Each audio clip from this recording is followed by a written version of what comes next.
já fez sentido as cenas, vamos então para os trechos, porque eu tô aqui pra gente conseguir alcançar aí cada um de vocês, pra gente conseguir de alguma forma contribuir com essa sinalização, tá bom?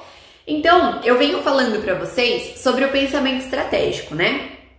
O pensar em libras, o que seria isso? É possível eu pensar em sinais dentro da minha mente? Não é possível. Eu tento fazer isso e só dá pra fazer isso quando eu estou conscientemente tentando. Se eu vou interpretar, não acontece em libras na minha cabeça e eu copio, né? Então, o pensar em libras é uma estruturação de pensamento. É um sistema de operação mental, tá? É um sistema que eu crio para eu me organizar mentalmente, organizar o meu pensamento e eu conseguir refletir na minha sinalização, tá bom? Então, o que acontece? Nós temos uma ideia que pode ser uma ideia já construída, um pensamento, pode ser algo que eu esteja ouvindo e eu vá interpretar, pode ser algo que eu esteja lendo. Então, eu tenho uma informação, uma ideia, e eu preciso aplicar um sistema de organização mental para refletir numa sinalização elaborada. Com isso, nós vamos falar de fluxo de transição. O que é fluxo de transição? É quando você tem uma ideia, uma informação em uma língua e você vai transferir para outra língua, tá? Fluxo de transição é para qualquer língua, qualquer idioma. Não estou falando de libras especificamente. A gente está falando de ter uma língua e passar para outra, independente se é através da mão ou através da oralidade, tá? Esse fluxo de transição é justamente o processo em que essas informações precisam se alterar. Então, nem todo vocabulário que eu uso na língua de sinais eu vou usar no português, né, num processo de voz, assim como nem tudo que eu estou ouvindo eu vou sinalizar. Vamos supor que eu estou interpretando para um surdo e o palestrante fala assim: vocês ouviram o que eu disse há pouco tempo atrás?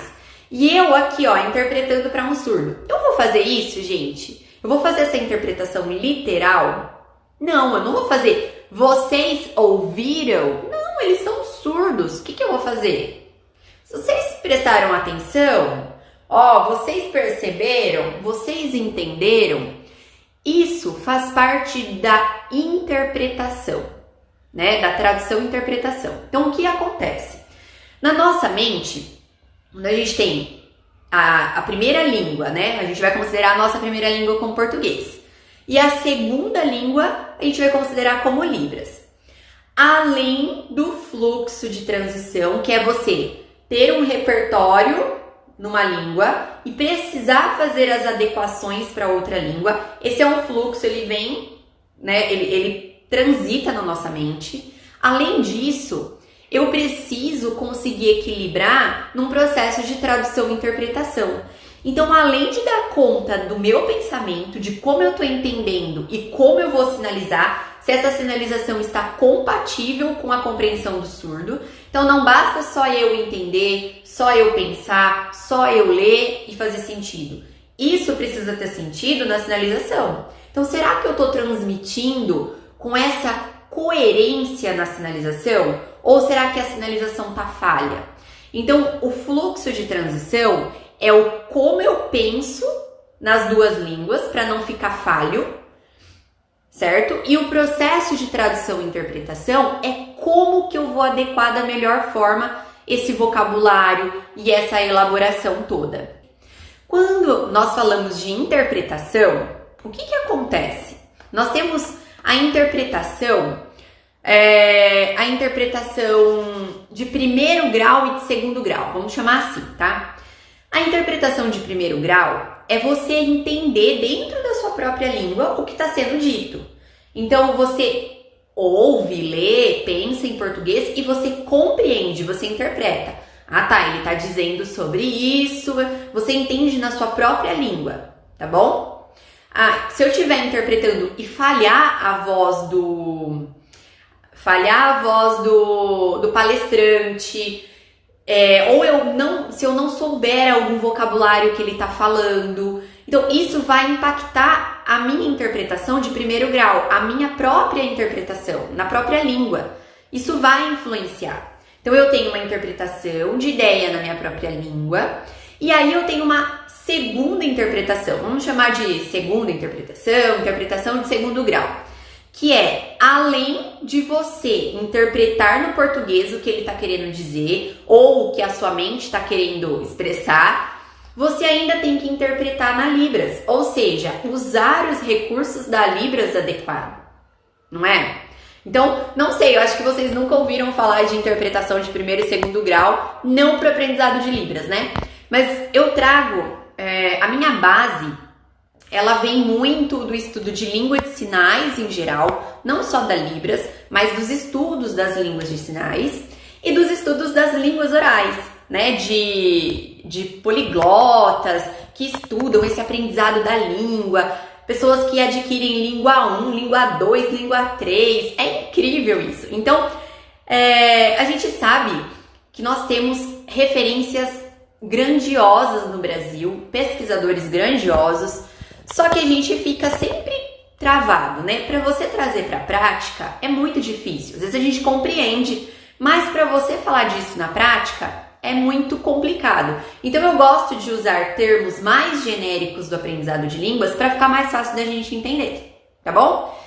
Então deu para entender o que é interpretação de primeiro grau e de segundo grau? A gente vai chamar assim, tá? É você ter a compreensão da sua própria língua para aí sim você interpretar para a segunda língua. Então precisa fazer sentido para mim, que estou ouvindo, lendo, pensando, e precisa fazer sentido para o surdo que está visualizando.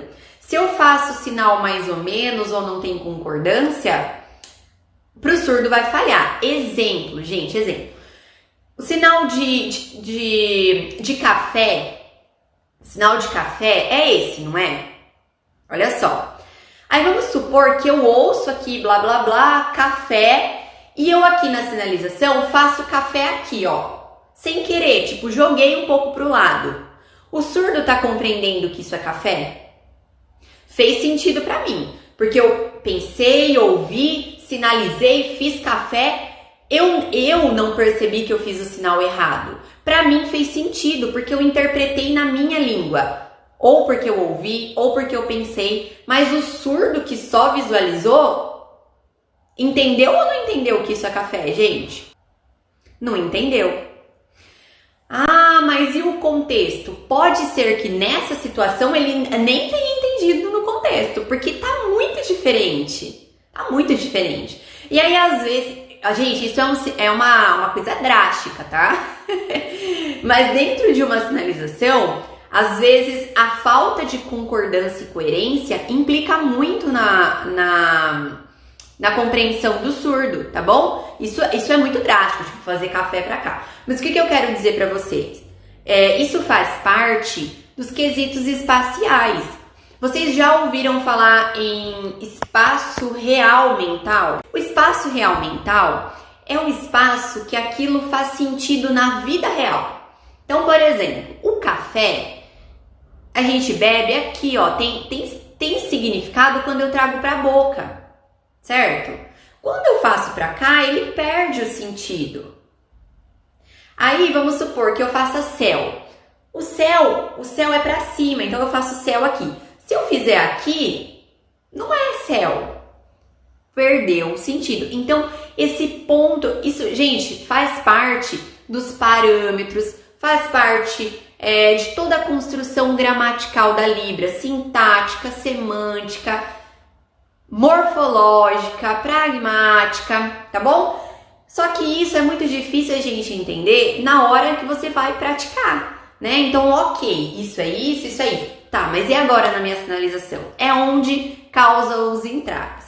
Então, olha só, espaço real mental. É quando isso tem coerência, concordância, tá bom?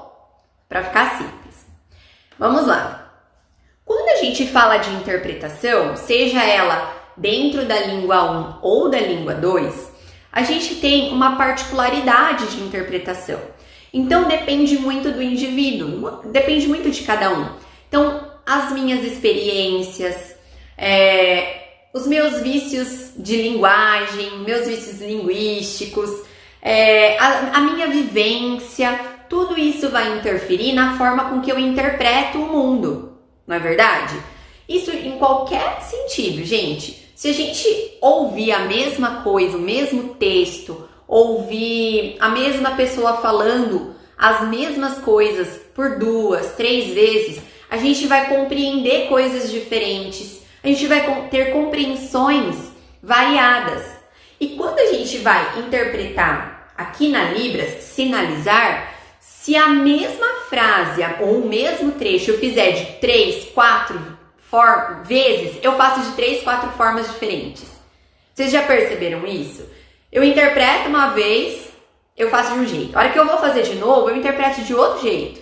E tudo bem. Isso está certo, isso faz parte do indivíduo, é uma ótica diferente de cada um, certo? Isso depende do pensamento de cada um. Então, cada um vai fazer a sua construção. E aí, a gente tem aquela questão de que na língua de sinais existem 3 possibilidades de estruturação frasal, certo? Entre o sujeito, verbo e objeto. A gente tem essa estruturação que varia aí até 3, 4 possibilidades. Mas sabe qual é o problema? Sabe qual é o problema? Não é porque a Libras tem 3 formas de ser construída esse repertório de estruturação frasal que todos eles estão certos o tempo todo. Então, às vezes, as pessoas não param para pensar nisso. Não significa que por conta da Libras ter essa flexibilidade, ela tem a flexibilidade, só que nem tudo tá certo de 3 formas o tempo todo. Então depende muito do momento que você está fazendo. Então, às vezes, uma mesma sentença, ela pode estar certa de 1 ou 2 formas. A terceira, talvez para aquela sentença não esteja correta. Então, às vezes as pessoas falam, não, mas a Libras tem 3 formas de sinalizar estruturação frasal. Então, as 3 estão certas. Não quer dizer que as 3 estão certas o tempo todo. Nós temos que respeitar essa concordância visual do surdo. Nem todas as frases, apesar de 3 a 4 possibilidades, apesar disso, nem todas estão certas o tempo todo. Algumas se adequam melhor a determinadas sentenças e em outras elas não fazem parte dessa concordância. Entre esse processo de transição das línguas, eu fiz anteriormente um conteúdo falando sobre interlíngua, que é quando você está com a sua primeira língua, fazendo sua interpretação, e aí você tem que passar para a segunda interpretação em Libras, certo? Esse fluxo de transição, esse processo, ele fica variando entre a primeira e a segunda língua. Esse momento de você ficar tendo uma flexibilidade entre as línguas é como se a gente considerasse um processo de interlíngua na Libras, ou seja, em alguns momentos eu faço empréstimos do português, em alguns momentos eu vou mais para a estrutura da Libras, em alguns momentos eu empresto mais vocabulários do português, em alguns momentos eu empresto menos. Isso é normal, o processo de interlíngua. E quanto mais fluente a pessoa fica na língua, menos interferências da interlíngua ela tem, menos traços de desvios. Desvios é quando você faz alguma coisa que faz sentido para você mentalmente, mas não está fazendo para o surdo. Então, quanto mais fluente, mais domínio da língua, menos esse processo de interlíngua vai interferir a sua sinalização, tá? Então, não esqueçam, esse fluxo de transição, o que faz parte? Primeira interpretação na sua língua. Segunda interpretação, que são as adaptações na língua 2, tá? No nosso caso, na Libras, o que vai ficar melhor com cada uma das suas sentenças, das suas frases, dos seus contextos, tá bom? Aí a gente vai falar aqui de elementos de sinalização. O que a gente precisa para sinalizar? Quando a gente vai falar em Libras, interpretar, quando a gente vai produzir, nós precisamos de sinais. Sinais são os vocabulários. A gente começa a aprender por vocabulário, certo? A gente precisa de contexto, então precisa fazer sentido dentro de um contexto. Nós temos a necessidade do uso de sinônimos, porque lembra que na língua de sinais não existe um vocabulário específico para cada palavra do português. O português está muito mais já expandido em termos de língua do que a Libras. Então ainda não tem alguns sinais específicos, certo?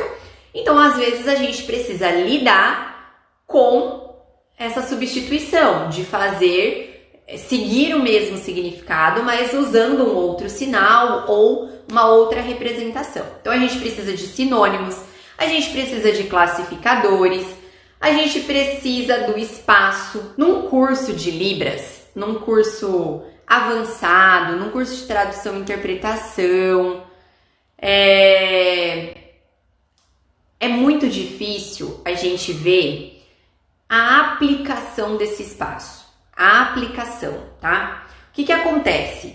A gente entende que o espaço, agora vocês sabem que o espaço é responsável pela coerência, pela concordância da nossa sinalização. Tá, mas o que isso significa quando eu vou sinalizar? Né? Então, assim, é muito difícil a gente encontrar um curso que pare e faça isso com a gente. Fale assim, olha, agora a gente vai falar dos espaços, tá bom? Agora a gente vai. E te mostra a concordância, te mostra a coerência. Eu trago aqui para vocês sempre com o exemplo da sinalização toda aqui na frente, né? Aquela sinalização assim. Mas não é só isso. Tem uma série de concordâncias, inclusive concordâncias verbais, né? A concordância verbal, ela faz parte do espaço. Aí a gente vai discutir uma questão aqui, que são os estágios de aquisição de linguagem. Por quê? Eu acabei de falar que os cursos geralmente trazem isso ou de forma implícita ou de forma explícita, mas não sentam com você e te mostram onde está cada aplicação dessa concordância, dessa coerência, né? Então a gente vai falar aqui do que acontece nesse meio do caminho, que é justamente a sensação de pessoas que estão há 5, 10 anos na Libras. Muitas pessoas me procuram, eu faço curso de tradução e interpretação, eu já fiz pós, enfim, não sinto que a minha fluidez está diferente, não consigo pensar na Libras, não sei o quanto que o surdo está absorvendo do que eu estou sinalizando. Então isso é independente, é todo mundo que passa por esses processos, tá? Todo mundo passa por isso. Os estágios de aquisição de linguagem, nós temos 5 estágios. Não sei se vocês têm conhecimento. São 5 estágios de aquisição de linguagem. Esses estágios são independentes para línguas orais ou para língua de sinais, tá? E aí nós temos nesses 5 estágios, o primeiro estágio, que é a pré-produção, é quando você está ali fazendo essa captação de informação, mas você ainda não consegue associar muitas coisas, não consegue ainda produzir, sinalizar, nem entender. Você está ali só começando a fazer uma observação. Aí a gente tem, depois da pré-produção, a produção inicial. Em Libras, a nossa produção inicial é a produção de vocabulário, né? A gente começa a aprender o vocabulário. Talvez até compatível a outras línguas. A gente começa aprendendo vocabulário. Depois nós temos o estágio de compreensão. Então a gente tem um vocabulário e aí a gente começa a compreender. Ou a gente começa a compreender ouvindo, ou lendo, ou visualizando, no caso da língua de sinais.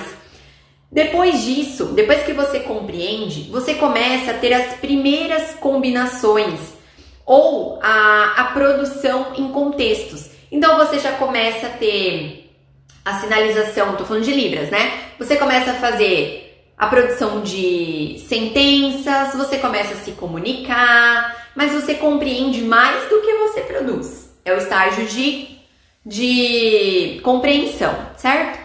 E aí isso vai, você consegue uma fluência intermediária. O que seria a fluência intermediária? Uma boa compreensão, uma boa contextualização e uma produção. Você consegue uma produção. Significa que essa produção está dentro das habilidades, dos elementos visoespaciais? Não, mas você já consegue sinalizar, você já consegue interpretar, você está ali fazendo já até um papel de intérprete você consegue, tá? A gente falando da Libras. E aí a gente tem o quinto estágio, que é a aquisição total, que a gente chama de produção. E essa produção as pessoas conseguem atingir com mais ou menos habilidade. Depende de quanto elas estão imersas na língua, né? Seja por assistir vídeo, por interpretar, né? Por praticar, ou seja por estar em convívio com surdos. A produção ela vai subindo de níveis, vamos falar assim. Ela começa a ficar mais rápida, ela começa a ter elementos culturais dos surdos, né? A sua sinalização vai se lapidando, certo? Só que a sinalização ainda fica com entraves. Ela fica com entraves. Então, às vezes, muitas vezes, a gente vê sinalizações e você entende, e às vezes você entende porque você tá lendo, você fica olhando o sinal que a pessoa tá fazendo e é como se você estivesse lendo um livro. Todos os sinais que a pessoa tá sinalizando é como se tivesse na ordem para você compreender. Se para você que sabe o português está sendo compreensível, será que para o surdo que conhece parte do português ou quase nada, até nada do português, tá fazendo sentido? Porque você está pensando, a sua estruturação de ideia é porque você sabe o significado, é porque você sabe a sequência, aquilo faz sentido. Mas será que para o surdo está fazendo? Quando você assiste, seja um intérprete, tá? Assim, aleatoriamente. Às vezes você olha uma sinalização e aí você tá entendendo, mas porque aquilo tá tão estruturado no português que faz todo sentido. E aí você pega, às vezes, um surdo puro, você pega a sinalização de um surdo nada oralizado, que não conhece o português, e você fala, meu Deus, que difícil! O que é difícil? Mas eu entendo Libras. Parece que tá difícil. E não tá difícil, está construtivo. Então quer dizer que você está dependente de uma sinalização muito próxima do português e pouco elaborada, tá bom? E aí essa questão da elaboração, esses entraves da fluência intermediária para a produção de aquisição total são problemáticas que a gente não tem culpa. Isso é uma defasagem de ensino no geral, tá bom? A gente não tem culpa, a gente tem que buscar e melhorar e construir, né? Então aí, quais são essas problemáticas, esses entraves? A nossa compreensão e a nossa produção passa por um período que é normal de você compreender mais e produzir menos.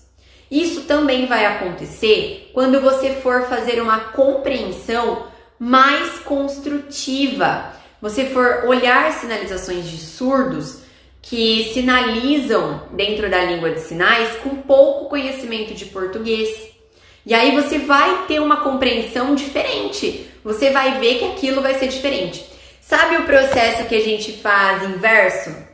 Quando você faz voz do surdo? Quando eu olho aqui para uma sinalização, quando você olha para uma sinalização, nós que já estamos trabalhando com esse processo do pensamento, a gente olha para a sinalização de uma pessoa e a gente sabe qual é o estágio de voz que ela consegue fazer. É nítido, porque os elementos, as habilidades que te tornam com uma sinalização elaborada são os elementos que te favorecem ou te travam na hora de fazer voz. Então a gente consegue perceber. Um dia eu vou dar um jeito de fazer isso para vocês, de trazer essa experiência, é muito legal. Então aí o que acontece? Vamos lá, falamos então da fluência intermediária para produção, para aquisição total. Então as pessoas são fluentes, são intérpretes, são professores, trabalham na área, mas existe ainda um entrave. Esse entrave não é a mão, é a cabeça, gente, é o pensamento, tá? Se você estudar teoria, isso vai te ajudar. Isso vai fazer com que você entenda melhor como que você se organiza.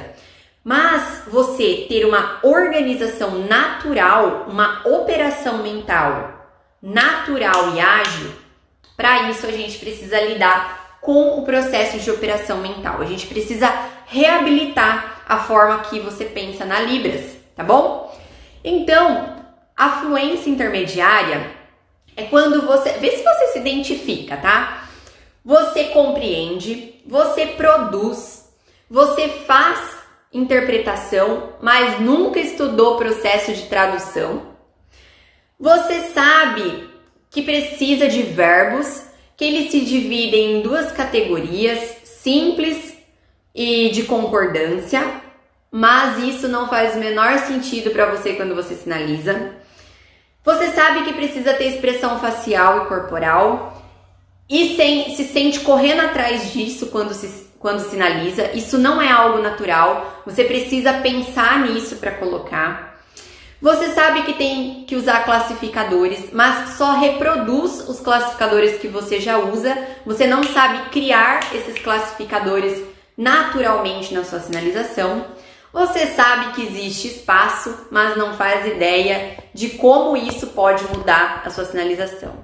Essa é a descrição de um fluente intermediário, que inclusive atingiu a produção, mas não atingiu a aquisição total. Chegamos agora na parte que a gente vai explicar essa questão de ser uma cena e não ser uma cena. Chegamos. Então olha só que construção, quanta coisa que eu tive que falar para vocês pra gente chegar onde finalmente nós queremos, né? Então aí a Luana me trouxe a pergunta, né? Tipo, Cat, você tá trabalhando com as cenas, tá legal, tá fazendo sentido, mas eu tenho uma dúvida. E quando a minha sinalização não for um cenário? Gente, então eu vou ensinar para vocês uma nomenclatura que eu uso, tá? Que é uma sinalização em cena e uma sinalização temática, tá bom? Sinalização em cena, uma sinalização temática. O que seria isso? Uma sinalização em cena é eu falar para vocês: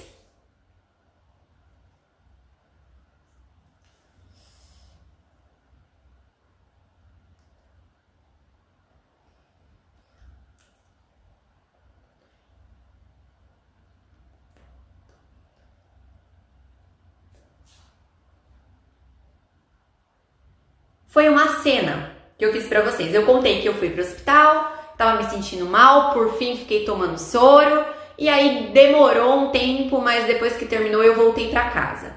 Eu consegui fazer um ambiente, eu tive um personagem sendo eu mesma, tá bom? Eu tive uma construção visual fácil, porque era uma encenação, entre aspas. Era uma cena. Eu tinha como construir isso. Agora, se for uma sinalização temática, o que seria uma sinalização temática? Falar para vocês assim: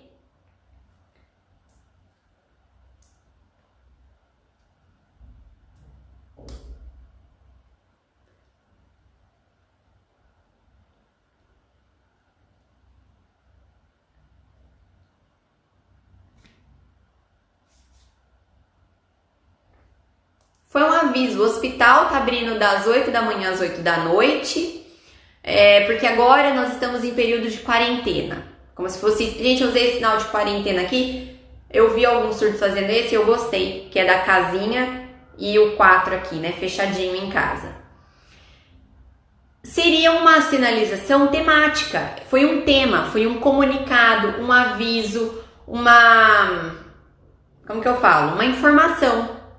Então eu tenho a sinalização em cena, que é possível eu usar ambiente, personagem, sequência de ações, e eu tenho a sinalização temática, que não teve personagem, mas teve um lugar, né? Teve um lugar, mas não teve uma sequência de ações com esses personagens, ok?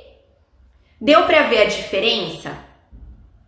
Por exemplo, a Luana me falou, quando eu assisto os intérpretes de TV, numa discussão, enfim, existe uma diferença de sinalização. Eu vejo que é uma sinalização mais contida, vou usar essas palavras, tá? Não tem muita encenação. Entendido o que seria uma sinalização em cena e uma sinalização temática, eu digo para vocês o seguinte: só é possível sinalizar ambas de forma elaborada se elas tiverem algo em comum. Vou falar para vocês que o que não existe em comum, tá?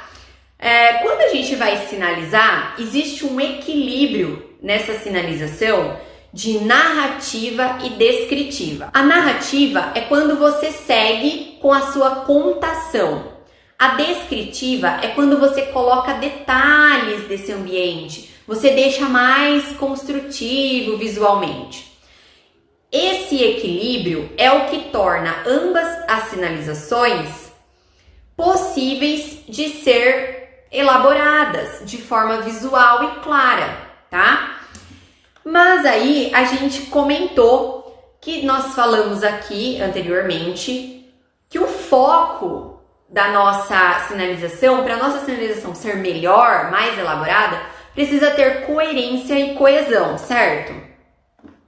E o processo de coerência e coesão tem relação com o espaço. Então, olha só, o que tem em comum entre ambas as sinalizações? O espaço. A cena, uma questão espacial muito maior, né? Que vai para cá, vai para lá e muda ambiente, muda cenário. Já a sinalização temática, com um espaço muito compacto. É como se o espaço ele existisse em ambas as sinalizações, mas o objetivo da sinalização temática, o espaço tivesse como objetivo na sinalização temática a concordância, tá bom? A coerência e a concordância também. Então, ambos têm em comum o espaço. Simples assim. E o que nós podemos pensar que ambas as sinalizações têm? A ordem natural, circunstancial. O nome é enorme, mas a gente vai falar ordem natural, tá bom? Sinalização em cena, muito mais fácil de elaborar. Sinalização temática, não vejo uma construção, mas ambas lidam com o espaço. Uma expansiva, a outra mais contida, mas aqui com foco para coerência e para coesão. Na Libras, o que possibilita você ter o domínio dessas duas sinalizações é a consciência da ordem natural circunstancial.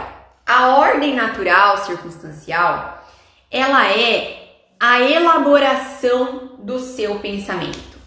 É a forma com que você elabora e não importa se é uma cena, não importa se é um tema. Você consegue organizar o seu pensamento, a sua interpretação, numa sequência de ordem natural. Isso faz com que a sua sinalização seja mais clara, visual, natural. Você tenha espontaneidade de sinalização.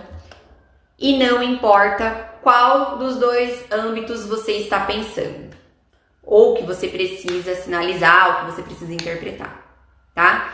Então, espaço. O que tem em comum é o espaço. O que eu queria dizer para vocês? O surdo, quanto mais ele souber o português, menos construtiva é a sinalização do próprio surdo. Se ele for um surdo oralizado, ele tem a tendência de fazer um português sinalizado em alguns momentos. O surdo que sabe o português escrito, tendencialmente ele vai usar um repertório mais próximo ali do que a gente chama de português sinalizado, que é a interpretação literal. Mas para ele compreender, vocês podem ter certeza que se a sinalização for mais elaborada, mais construtiva, mais eles compreendem. Mesmo a produção deles sendo uma produção de interlíngua. A hora que eles visualizarem uma sinalização, a sinalização para a compreensão deles vai fazer diferença. Vai fazer muita diferença. Então, eles vão ter mais clareza de compreensão se a sua sinalização for mais elaborada, mesmo que a produção deles tenha um processo de interlíngua. Então, existe um repertório de sinalizações onde a gente considera surdos que não têm conhecimento nenhum do português. Zero de português escrito, zero de oralidade. Eles têm uma Libras pura, uma Libras extremamente construtiva. Vocês conhecem o rimar? Surdo puro. Eu não sei o quanto que é essa questão da escrita do português dele, mas a sinalização dele não importa se é uma sinalização em cena ou se é uma sinalização temática. Ele tem uma baita de uma construção. Já a Sueli, irmã dele, oralizada, com um português escrito excelente, ela fala outras línguas. A sinalização dela é um processo de interlíngua. Ela esteve na TEAL, a Sueli esteve na TEAL, e olha que legal, ela palestrou oralmente. Aí tinha um intérprete do lado dela para os outros surdos. A Sueli palestrou oralmente. Mas quando alguém se pronunciava na plateia longe, quando a pessoa estava longe e ela não tinha o apoio da leitura orofacial, para ela entender perfeitamente, ela precisava da interpretação do intérprete. Entendeu? Então, assim, produção e compreensão, gente, são coisas distintas, tá bom? Produção, compreensão. E aí, gente, são questões de abordagens mesmo, né? De metodologias. Por exemplo, algumas pessoas citadas aqui, elas ensinam Libras, né? E aí a gente tem um problema com metodologia, que é o que eu falei pra vocês.